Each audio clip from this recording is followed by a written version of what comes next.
Ассаламу алейкум, достор. Жалпыңыздарға салам. Мекендештердің дээрлиги фейктер жөнүндө көп суроо берип калышат. Фейк деген дегеле эмне?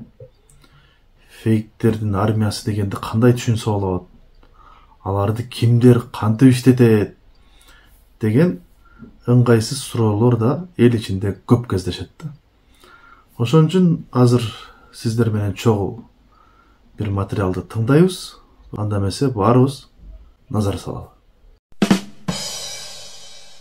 Бул бир группа, дагы эки группа бар.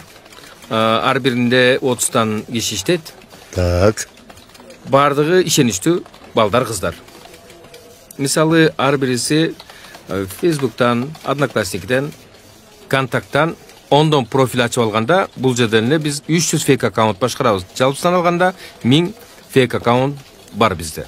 Анан Мисалы, заказной материал ала турган болсок, бирөөнү жалган маалымат таратуу же болсо жамандаган материал болсо, бул жерде комментарий жазылат. Поделиться этип, WhatsApp группаларга салынып, жомок имишке айланат. Ал эми элди болсо билесиз да, имиш, ушак дегендерге өзгөчө батыраак ишенет. эл ишенип атат ошого? Ишенет. Билесизби, ядролук куралы бар деп Америка Иракка согуш ачпады беле? Мына ошол фейктин күчү менен ошол чоң согуш башталган. Гениалдуу, гениально. Баса айтып кете турган нерсе, фейк аккаунтту ит менен издесе да таба албайт. Эмнеге? Себеби фейк аккаунтту Россиядан, Европадан, Казакстан жана Турциядан ачып койгонбуз. Молодцы.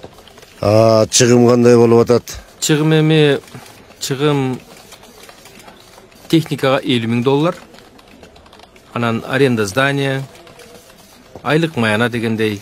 Өткөндөгү материал ушул жерден кеттиби? Көрдүңүзбү? Эл кандай ишенди. Азыр массалык маалымат каражаты 4-чү бийлик эмес. Азыр фейк аккаунт 4-чү бийлик. Жакшы. Эң башкысы токтотпогула. Акча маселесин чечебиз. Азамат. Бирок эч ким билбес, макулбу? Сен келечекте биздин командага кире турган жигит экенсиң.